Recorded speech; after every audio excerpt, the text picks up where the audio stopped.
Mahabharatam short 4.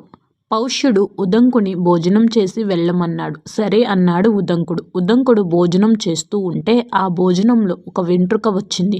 ఉదంకుడు పౌష్యుని చూసి, నీవు నాకు అపవిత్రమైన భోజనం పెట్టావు కాబట్టి గుడ్డివాడైపో అని శాపం పెట్టాడు.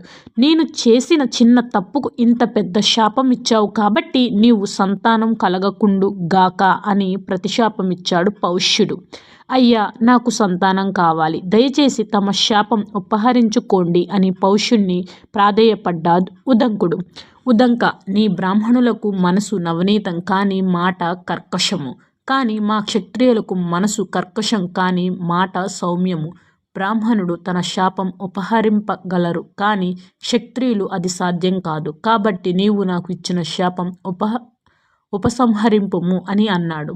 అలాగే అన్నాడు ఉదంకుడు. నా శాపం అంధత్వం కొద్ది కాలం మాత్రమే ఉంటుంది, తరువాత శాప విమోచనం అవుతుంది అని చెప్పి ఉదంకుడు కుండలములతో సహా గురుపత్ని వద్దకు వెళ్తుండగా దారిలో ఒక జలాశయం కనబడింది. ఉదంకుడు తన కుండలములను ఒక పవిత్రమైన ప్రదేశంలో పెట్టి జలాశయంలో దిగి అనుష్ఠానం చేసుకుంటున్నాడు. ఇంతలో తక్షకుడు వచ్చి ఆ కుండలములను తీసుకుని పారిపోయాడు. ఉదంకుడు ఇది చూసి తక్షకుడిని వెంటబడ్డాడు. తక్షకుడు ఒక రంధ్రం గుండా నాగలోకానికి పారిపోయాడు. ఉదంకుడు కూడా నాగలోకానికి వెళ్ళాడు. అక్కడ ఉన్న నాగరాజులను పేరు పేరున స్తుతించాడు. తన 1000 పడగల మీద భూభారాన్ని మోస్తూ శ్రీమన్నారాయణి శయ్యగా వెలుగొందే అనంత నీకు నమస్కారం. సమస్త నాగలోకమును రాక్షసుల బాధ నుండి రక్షిస్తున్న మహాశివుని మెడలో అలంకారంగా వెలుగొందుచున్న ఓ వాసుకి నన్ను అనుగ్రహించు.